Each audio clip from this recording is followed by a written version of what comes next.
Welcome to this video tutorial of Kyligence Zen. In this tutorial, we'll explore how to create composite metrics, enabling you to perform more powerful calculations and gain deeper insights into your data.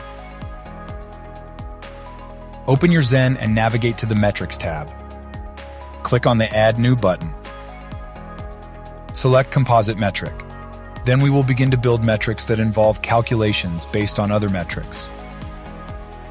First, let's define our composite metric. In this example, we are interested in the percentage of Azure cloud spending in relation to the total cloud spending. Then we will need to write an expression for this metric, dividing Azure cloud spending by total cloud spending. As you can see here, Kyligence Zen supports a wide range of mathematical operations and functions, allowing you to create complex calculations. To ensure the correctness of your expression, you can click on the check button to validate it. If there are no errors, press Save. Next, select the appropriate time column for your metric. This column represents the date or time by which you want to explore your data.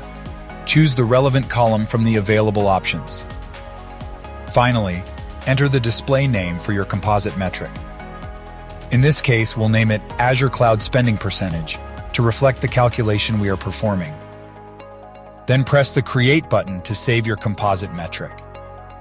Congratulations, you've successfully created a composite metric in your Zen.